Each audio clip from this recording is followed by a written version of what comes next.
Hey guys, so, this is hard for me to make, but I think it's time to finally admit that this has gotten out of hand. And by this, I mean my currently reading pile. We've got to do something about this.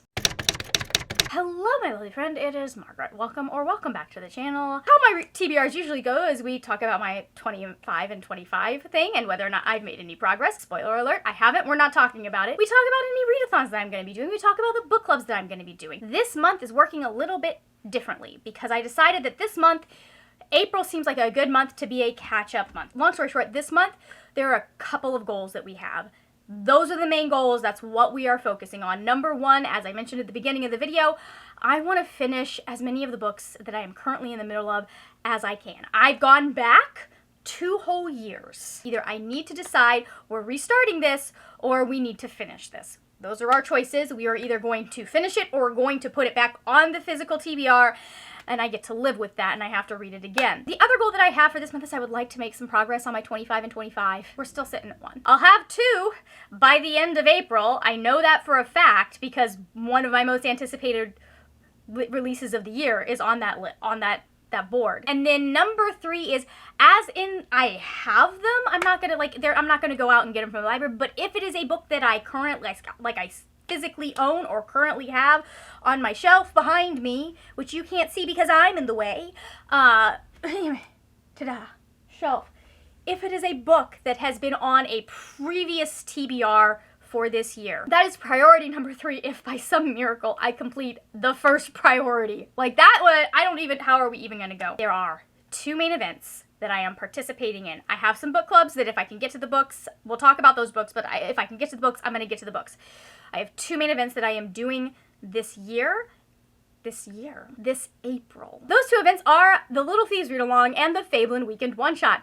Did I decide that I was going to be taking a hiatus from readathons for the month and then realize that I had already decided I was running my own readathon for the month of April? Yeah, I did. But it's fine. It's a weekend readathon. We are finally getting to Holy Terrors. This is the 3rd book in the Little Thieves series. Little Thieves, we're following Fanya Schmidt. The first book is a retelling of the Goose Girl fairy tale, and it's just such a wonderful exploration of it's such a wonderful exploration of what it's like to be a girl, to be honest. And specifically to be a girl that the world is unkind to. Also to be a girl that is dealing with, like, our main character, Fanya, has been on her own for 16 years, has only had herself looking out for her for 16 years. And it is just a wonderful story of someone who has been ostracized and on their own, and the only person looking out for them is them, for the most part, realizing that they have a support structure around them. It is such a good found family book if you like found family. It is such a good, it's not enemies, so we'll call it rivals to lovers. Like, they start out as enemies, but they very quickly start working together. If you are a fan of the Batman-Catwoman dynamic from Batman, it's a really good book. This book is happening 2 years after we last saw our main character. And I'm so intrigued with how things are gonna have changed.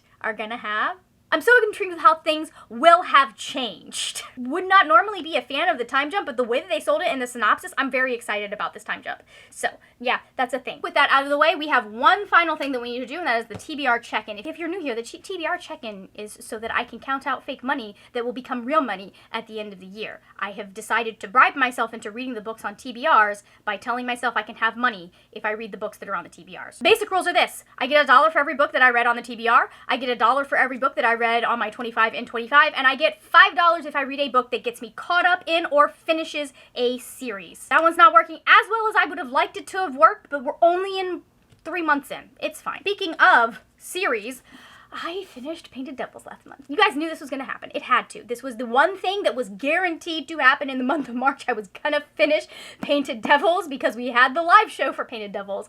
Again, linked down below in the description box if you want to see what we thought of this video. Feel free to get to it when you get a chance to get to it. I love this book. 5 stars. My favorite thing ever. This is not a review. I don't know why I'm acting like this is a review. This book was on my TBR, so I get $1 for that.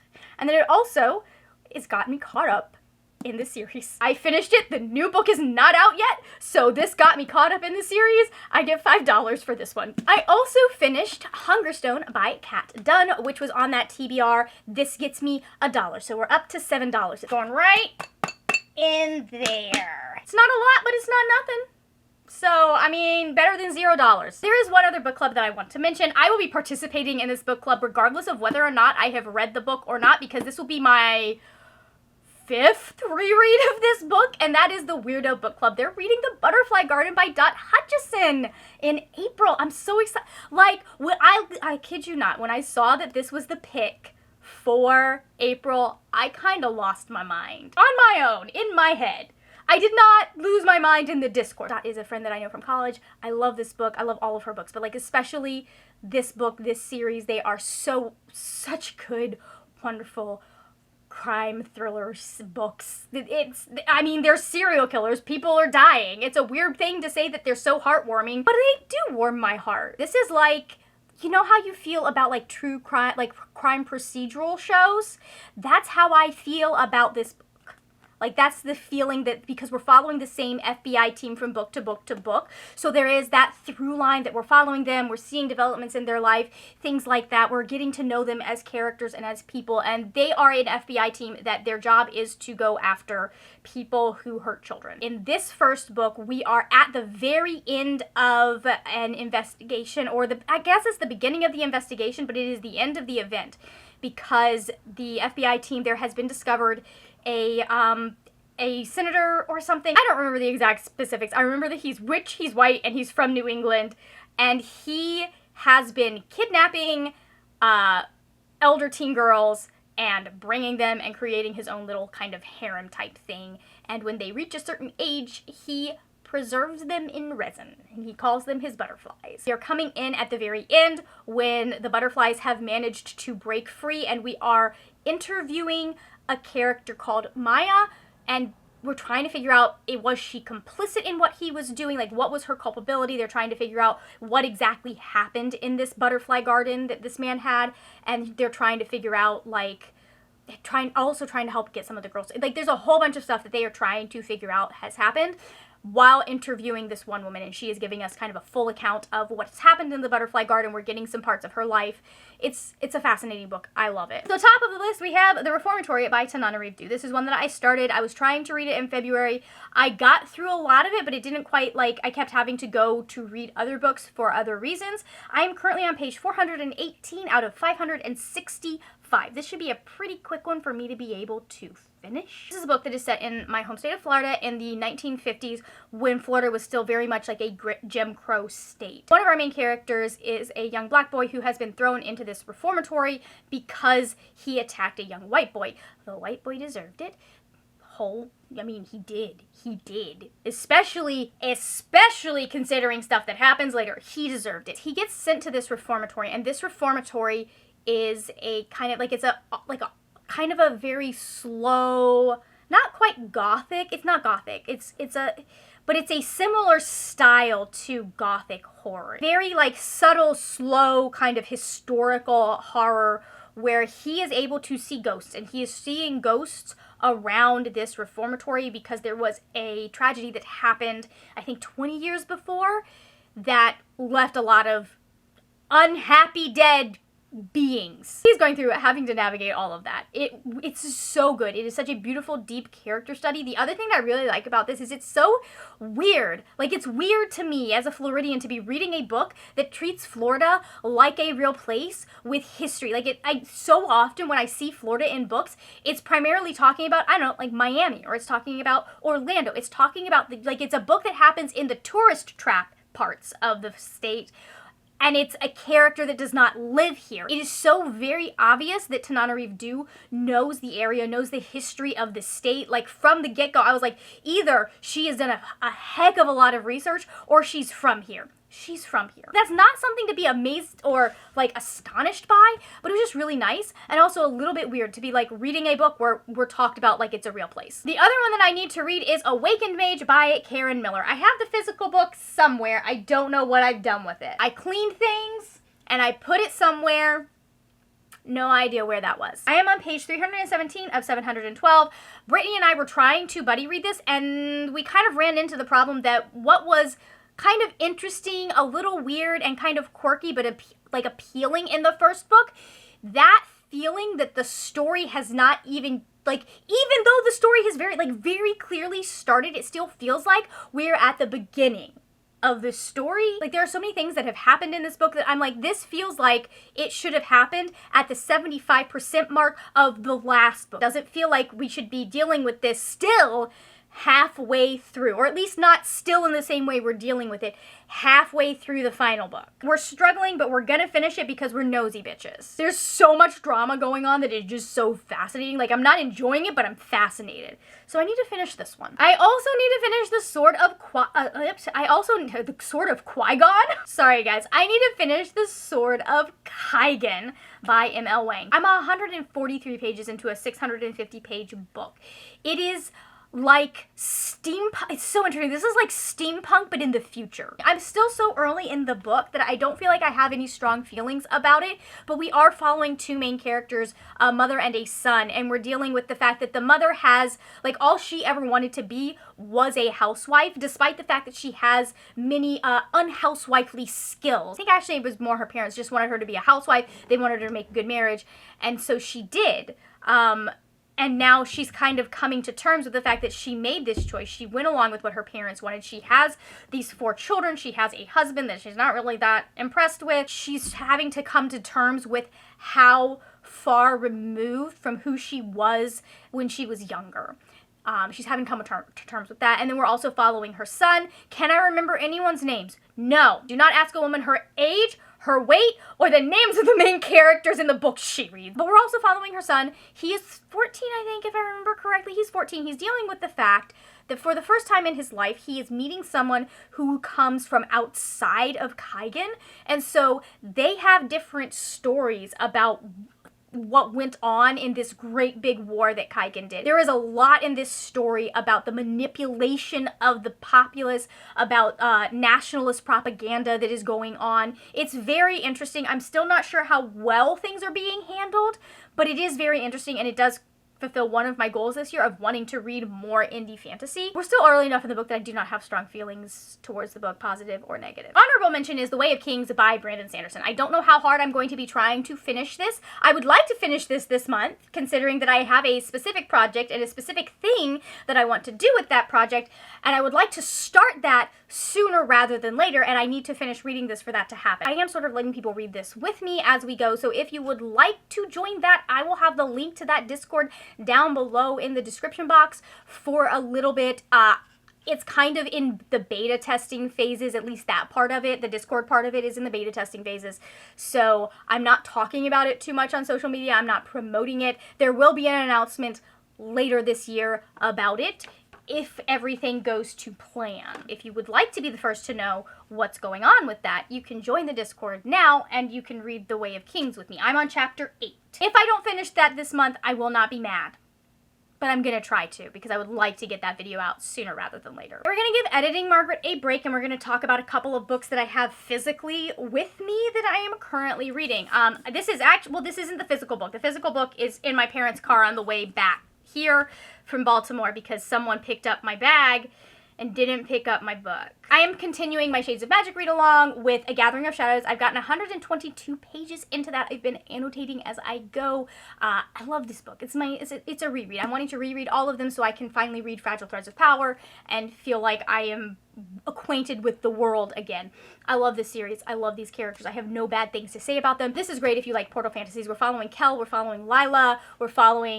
Well, mostly we're just following Kel and Lila in this first book. It is a story about interconnected worlds, and we're watching Kel deal with the fact that things have gotten from one world into his world, also into Lila's world, because she's from Grey London, he's from Red London.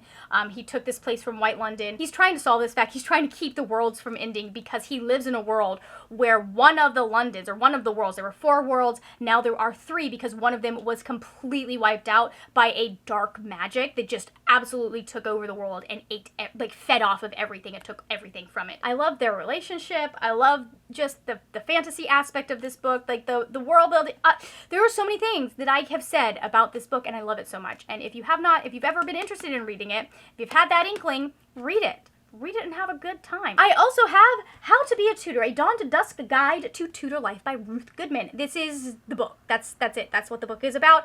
Hi, if you haven't met me, my name is Margaret, and I am obsessed with a couple of periods in British history specifically, and one of them is the Tudor era. I know way too much about the British monarchy for someone who is an American, but that's neither here nor there. Listen, there's nothing that happens in a soap opera that does not happen during the reign of Henry VIII. I'm not even kidding. There are things that happen during his reign that you go, if this was fiction, I would be saying it was poorly written. I'm pretty early on at the beginning of this book, but I would like to make some good headway and maybe potentially finish it, just because I love this era. I love reading about people in this era. I'm fascinated by the history of it, and this has been on my physical TBR for so long. I need to read this book. We also have Reckless by Lauren Roberts. I'm on page 246 out of 377. This is the sequel to Powerless by Lauren Roberts, which is a if the X-Men had control of the world, but fantasy, and it was the humans, the normal humans, that were being persecuted. If you swapped politics of X-Men and also put it in a historical fantasy, romantasy type world, that's what you've got. A little bit more than halfway through this book, it's not treating me as well as the first book did. I feel like the first book I enjoyed. Second book, I'm just like, I'm just gonna go read. This is very similar. If you liked Red Queen by Victoria Aveyard, that's ironic because she's next on this list. If you liked Red Queen by Victoria Aveyard, this is a very similar kind of world setup. It's a very similar kind of plot and very similar kind of relationships that we are dealing with. If you liked Red Queen, you might like this series. You might also absolutely despise this series. It's like gonna go one way or the other for you because it just, like, it's a lot of those similar tropes and things, which I love. I love those tropes. That's why I love Red Queen. I think Victoria Aveyard, you can see the amount of, there's an amount of skill there that is not quite there with the Lauren Roberts book, especially on a prose level. Speaking of Victoria Aveyard, I have Realm Breaker by her. I am 179 pages of 563 into this book.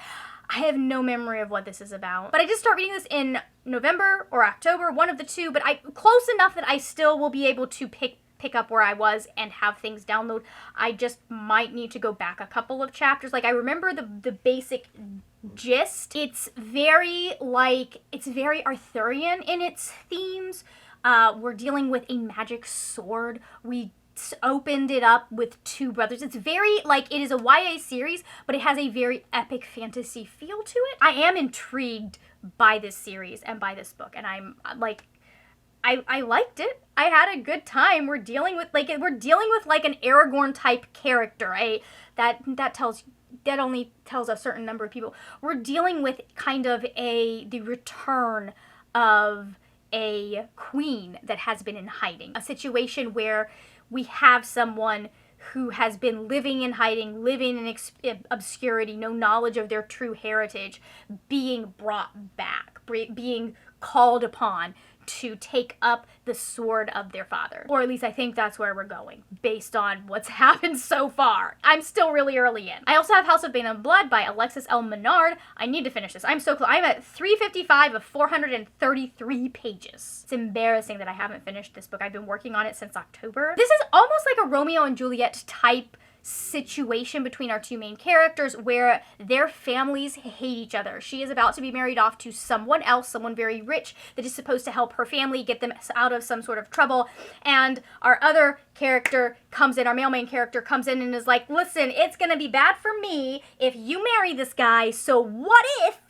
I give you all that money and you marry me? Now they are working together. They're trying to figure out, there's a mystery at the center of it that I can't get into. We're watching them fall in love with each other. We're watching them be attracted to each other despite also being enemies to some extent. I don't think this is true, what people would consider true enemies to lovers. This isn't Jude and Garden. This is more of a rivals to lovers situation, especially because they meet ahead of time and are like, oh yeah, you're hot, and before they know who each other is. It's good. It's a good time. I'm having a good time with it. I also have The Whispering Dark by Kelly Andrew. I'm on page 310 of 386. I started this last year for the Amazing Readathon, and then promptly realized that it was not the right book for the prompt. But I actually have this one. Where is it? Hold on. It's right here. I don't know why I have a picture of that.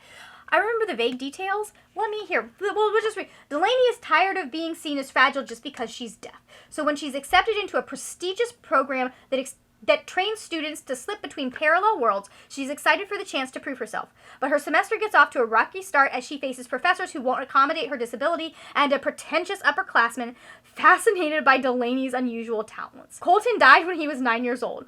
He woke several weeks later at the feet of a green-eyed little girl. Now, 12 years later, Delaney has stumbled back into his orbit, but Colton's been ordered to keep far away from the new girl and the voices she hears calling her from the shadows. Delaney wants to keep her distance from Colton. She seems to be the only person on campus who finds him more arrogant than charming. Yet after a student turns up dead, she and Colton are forced to form a tenuous alliance. But Delaney and Colton discover the cost of opening the doors between worlds when they find themselves up against something old and nameless, an enemy they need to destroy before it tears them apart, and tears them and their forbidden partnership apart.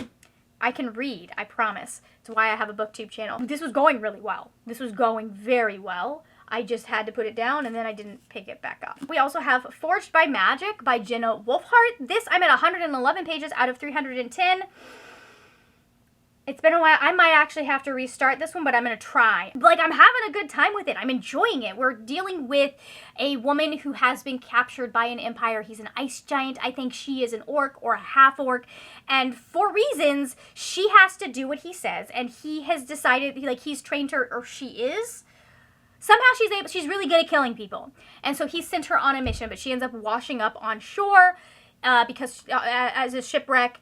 And so she ends up washing up on shore on this very remote little island that really has nothing to do with the Empire. They don't want her there, but she ends up teaming up with this blacksmith because she's trying to get off the island, and there's only, like, she just has to find a way to survive until the next ship comes in, which is going to be a couple of weeks, I think. And so she ends up teaming up with him to help him win a contest because I think that'll get her home faster. I don't know. They hate each other at the beginning, but they don't at some point, based on the cover. Next, we have While Justice Sleeps by Stacey Abrams. This is another one that I remember very little about. We're following a legal aid, and a judge dies. Okay, her mentor dies. The guy she's working for dies, and she ends up getting caught.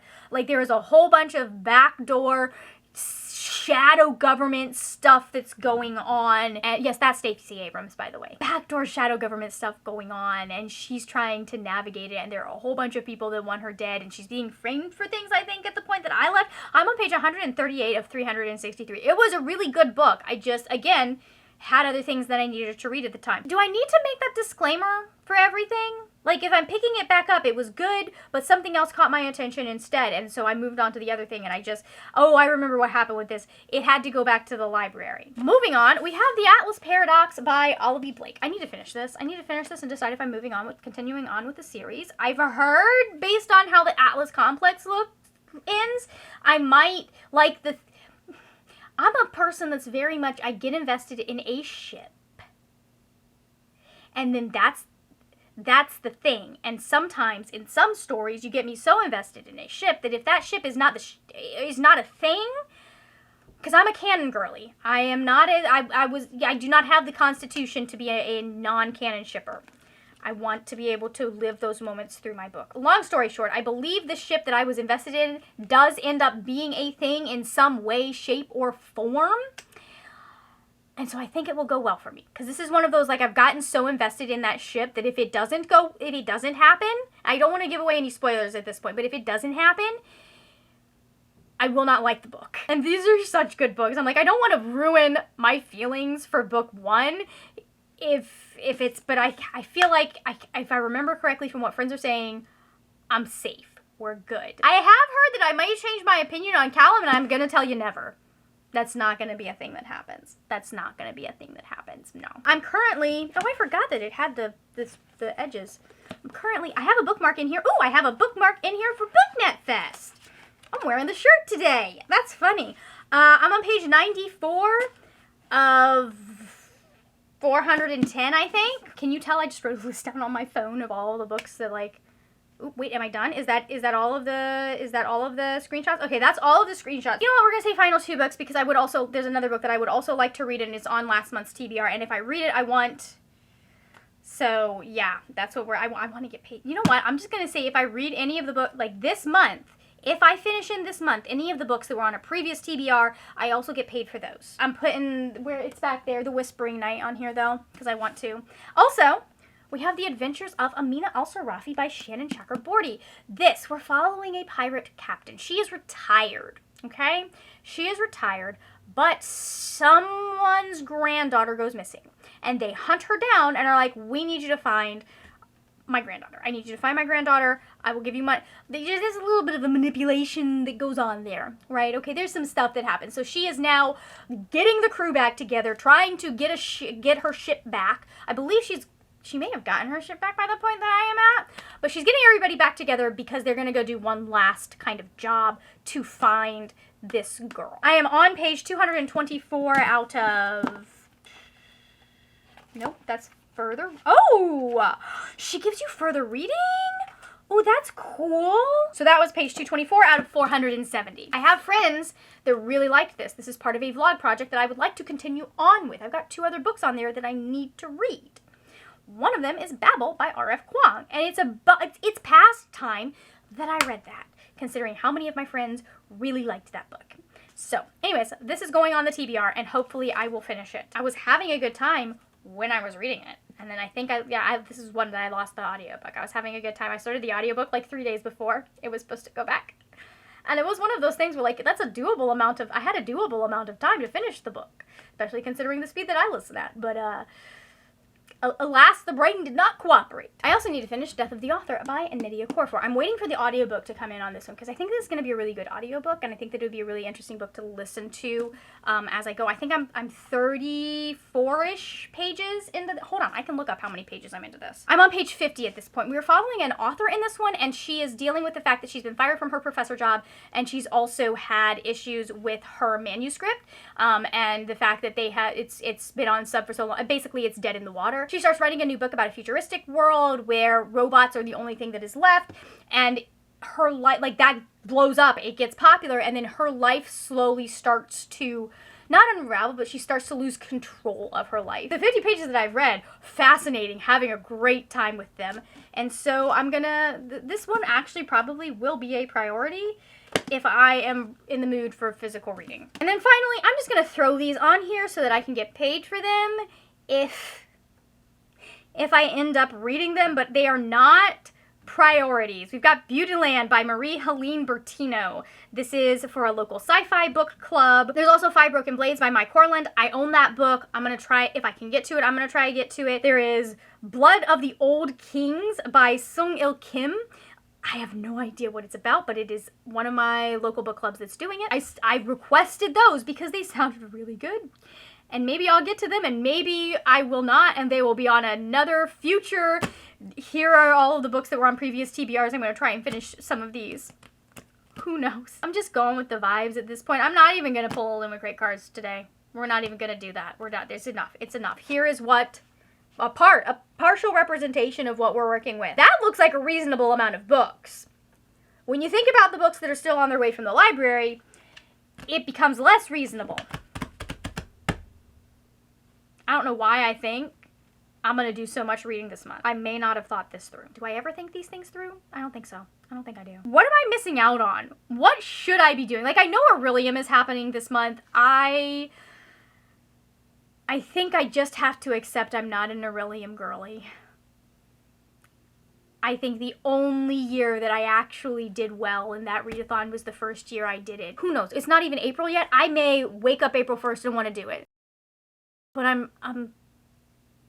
haven't been in a big reading month, so it doesn't feel like readathons are the thing for me right now. Anyways, long story short, let me know what you're going to be doing in the month of April. What books are you looking forward to? What's your most anticipated read of the month of April? Mine, obviously, Holy Terrors by Margaret Owen. That book is going to end me. It's going to be the worst time in the best way possible. Thank you so much for watching. If you enjoyed this video, please hit the like button. That is it for now, my friends. Happy reading, and I will see you later when we will talk about more wordy, nerdy things. Bye!